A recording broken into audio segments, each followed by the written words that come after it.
After days of protest, the president has finally addressed the country. But unfortunately, the speech did not really address any of the issues that pushed people to the streets. A lot of his speech centered around what he terms as achievements, by his own standards and his own measurements, the things that he has been able to do, and how he's been able to raise, the allocation that he gives to the governors of states for each state, and some of the things that, he has been able to maybe pass into law, or the things that he's been able to sign and the things that he's been able to do. The problem with all of that is that it does not really address any of the substance of the issues that people are facing, or the problems that drove people to the streets in the first place. I don't really have much to say about the speech. Personally, I think that the speech was very lacking in terms of ideas about how to take the country from where it is now to where it needs to be. I think nothing in that speech spoke to concrete actions or steps that the government is going to take to kind of reduce to maybe bring inflation down, to reduce the effect of some of the economic reforms or economic policies that the president had undertaken when he came into office. Things like, removing subsidies, not just from fuel, but from so many other things, eradicating subsidies for the most part, floating the naira, all of these things have had very punishing effects for people. And I didn't really say anything from that speech that talked about what the president is going to do, or what the government is going to do within the next few days, few weeks, few months, or whatever, that is going to ease that burden up on Nigerians. And I actually do believe that there are things that can be done to ease those burdens, even though we all agree that maybe some of those moves were necessary. Some of them it was at a point where we had to make some of those moves to stop the country or to prevent the country from going bankrupt. However, you cannot just pretend like those things are not going to have very punishing effects. And if the plan of the president is just to wait it out, to just assume that you can just remove fuel subsidy, you can, float the naira, and that the inflation that is going to result from that, because of the high cost of energy and also the high cost of, importing goods into the country, because if you float the naira, the floating of the naira has affected, exchange rates. It's affected the value of the naira. And for a country that is so dependent on importation, that is going to have very serious effects, on the economy and on people's ability to import and then to purchase. And if the president is assuming that you can just wait, and that these policies that he has enacted, reforms like he called them, that those things are just magically going to just turn around and then start leading to economic growth, then he doesn't really understand how economic ideas or economic reforms work. These are not the kind of economic reforms that leads to growth. Removing subsidies is not going to lead to growth. Actually, the reverse is the case. What it does is that it slows down growth. If you're not explaining to people what you are going to do and the steps that you are going to take to make energy, number one, abundantly available, and to make energy cheaper, then the effects of subsidy removal is just going to keep getting worse and worse until you take steps to actually produce energy and make it available and cheap. The problem that removal of subsidy has created is just going to get worse. So there is no magic wand, and there is the idea that you can just sit down and just wait for these policies to suddenly lead to growth, economic growth for the country is just ridiculous. It means that you don't understand exactly how economic reforms and these particular economic policies that you've enacted, you don't even understand how exactly they work. So like I said before, the speech fell short. It fell short of addressing the core issues that is driving Nigerians to the street, which is the problem of, number one, high energy costs and inflation, primarily food inflation.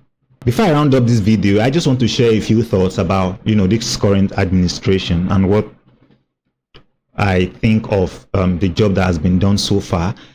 I was one of those people, even though I did not vote for the current president, I was one of those people who, after he won the election, I was I felt like, okay, there is something to look forward to. I felt like his administration should be a significant deviation from the Buhari administration. I felt like maybe as someone who has, governed in a state like Lagos, that he'll be able to introduce some very free market, laissez-faire economic ideas and policies in place when he gets into power, and that he will be able to, there might be problems that are beyond his capacity to solve, and there might be problems that are beyond the purview generally of the presidency. But I felt like there are certain things that is within his power, and that as someone who is economically inclined, that he will be able to put in place some sort of policies and create some sort of initiatives economically that is going to maybe really lead to stimulate growth. That's what I thought. And so in a sense, I had an open mind. I was actually curious. I wanted to see what exactly can he do, especially on the economic front. Over the past 14 months, what I've noticed is this. I see that the current president is very eager and in a hurry to enact policies that are going to have very punishing and very difficult effects on the people. But in the same breath, there is no interest in actually enacting policies that is going to benefit the people, that is going to actually stimulate the economy, that is going to lead to productivity and growth, that is going to lead to the creation of jobs. The only thing that I've seen him do in that area is traveling around the world looking for investors or investment to come into the country, looking for people to come and invest in the country. He has gone to India, he has gone to the Middle East, gone to some of these places, looking for investment into the country. Now, that's the only thing that I can say that I can look at, that he has actually some moves that he has made that you would think if it succeeds, it can lead to economic growth. The problem is those things what he's doing is not going to succeed. You can't go around the world as a president looking for people to come and invest in your country without first solving the problems that is preventing the investment from coming in the first place. Number one problem is the problem of insecurity. Until you solve the problem of insecurity, you're not going to get investment. People are not, you don't have people out there looking for places, unsafe places and places at war where they can come and pop money into, because the investment it's not a gift. They are looking for places where they can put their money in, where they can get returns on their investment. People invest to get returns, and one of the number one enemy of returns is insecurity, is chaos, is problems, the problems of militancy, the problems of Boko Haram, all this, religious extremism, all these things.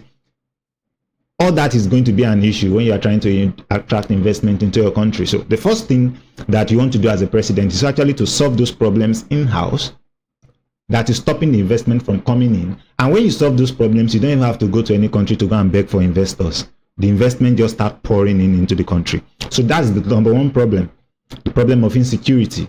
The second problem is the problem of the lack of the rule of law. When you go to countries and you are looking for investment into your country, and you're talking about, when you want to invest in our country, if anybody asks you for bribe, let me know. You are not ready yet. Nobody has the time to go and to come to a country riddled with corruption, and when there is no rule of law, and then they are now looking for how they can have an audience with the president to report somebody that wants to collect bribe from them. Why deal with all that problem when they can just take that same investment into another country where they don't have to deal with that problem in the first place? So investors around the world who wants to bring in investment into a country, they look for systems and countries where things are predictable, where things operate under the guardrails of the rule of law. And when you don't have the rule of law in a country, when you don't have legal systems that actually work, when you don't have justice in your country, when the economic policies and the laws are not predictable, when people can just do whatever they want, when the society is operating under those circumstances, it's going to be very difficult to attract foreign investment. Now, another problem that is going to stop foreign investment from coming in is the problem of high corporate tax rate. I think Nigeria has a corporate tax rate of about 30%. Who is going to come and invest in a country with a corporate tax rate of 30% when they can get Even their countries don't charge them as much as that in corporate tax rates, and the countries where they are taking their investment into don't charge them that highly. You cannot seriously be looking for investment around the world and keep your corporate tax rate at 30%. That's extremely high. For a country looking for investment, your tax rate should not be more than half of that. You cannot have a tax rate of more than 15% if you really want to attract foreign investment into your country. So that's one other problem. Another problem is the problem of lack of infrastructure. There is no electricity, there is no energy in this country. Your ports are in a very terrible condition. Your airports are a mess for the most part, and you have very few of them, especially international airports and things like that. So when people want to invest in your country, they are looking for ports that are very well efficiently run. They are looking for ports that are very seamless, where things are almost automated, so that it's very easy to bring in raw materials if they need to bring in raw materials.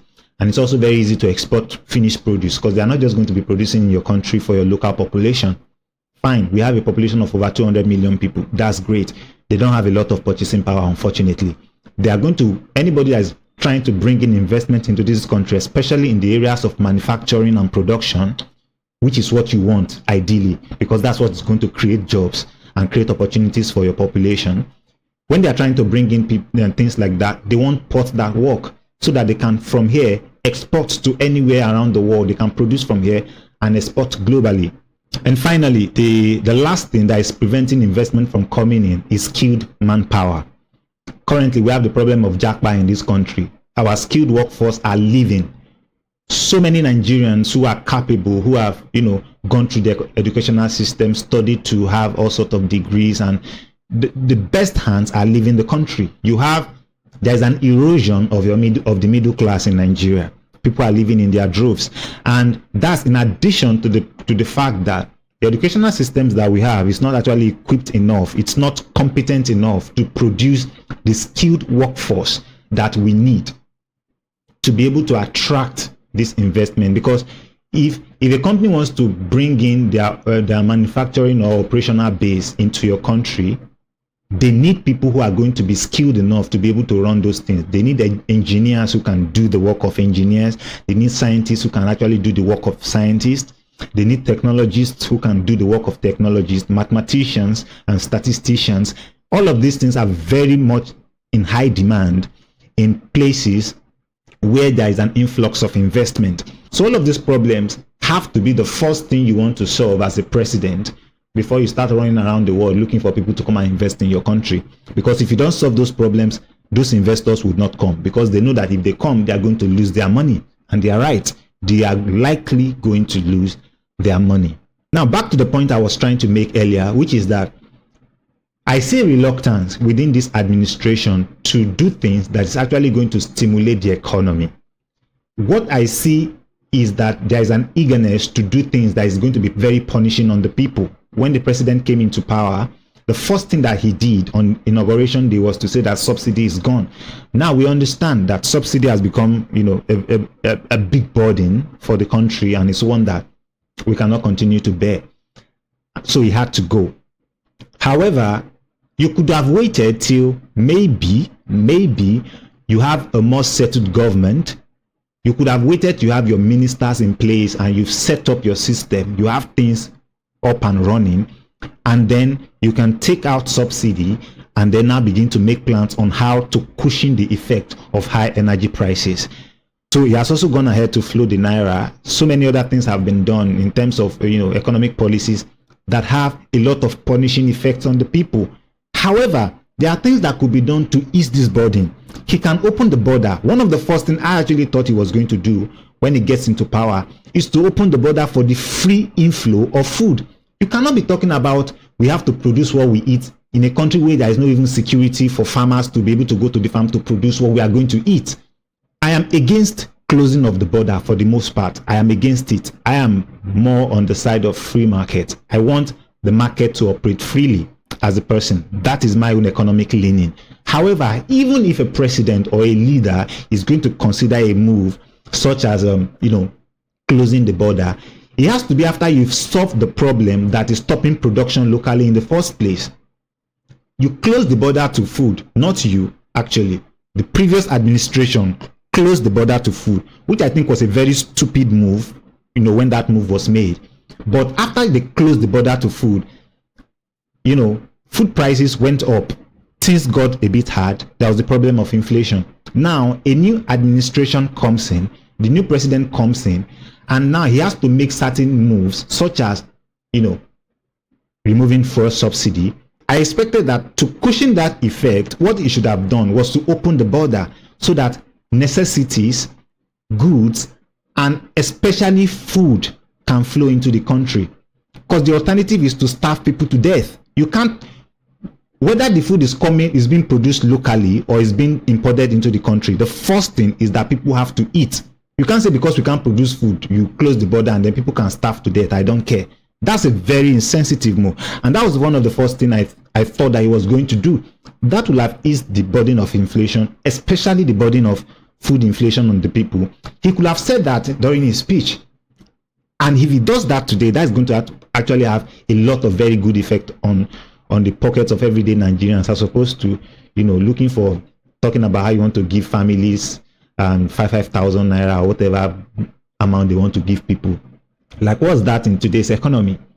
What's that? These are things that you could do that will actually benefit everyone, not just people who are collecting your cola. Another thing that I think the president could have done to also ease the burden of inflation on the people is to, reduce the cost of import duties. I think the current rates that we have, they are ridiculously high. I think they're very insensitive. They are very punishing to people. You can't keep the import duties so high, like the rates. You can't keep them so high and then expect that it's not going to have very damaging effects on inflation on the country.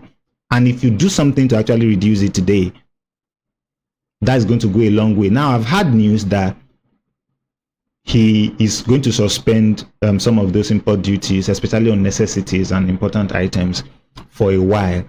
And well, I think that's a start. I've not been able to actually confirm that's actually a move that his administration is committed to making. But I think that if they make that move, I think that's a good move. However, I don't think the idea of just trying to do something to appease people, just let's suspend it temporarily to appease people because people are going on the street to protest. I don't think that's the right way to actually go about it. A lot of those rates are ridiculously high. What you want to do, you don't even have to suspend if you don't want to suspend, but reduce them and then make those reductions permanent. That's basically been my idea on his administration so far. I think I've noticed this trend in this current administration where they are very eager to do things that are, very damaging and punishing to people, but I see a complete reluctance or, non-interest in doing things that will actually benefit people, that will actually stimulate growth, that will actually create jobs, that will actually create wealth for, well-meaning Nigerians. And if this trend continues, then this administration will actually shape up to be one of the worst administrations that this country has ever seen. So that'll be all for today. This video has already gotten longer than I want it to be, and so every other thing that we have to say will be, till another video. So till I see you again, I remain Isaac. Don't forget to like this video, share with your friends as well, subscribe to the channel if you have not done so already, and till I see you again, peace.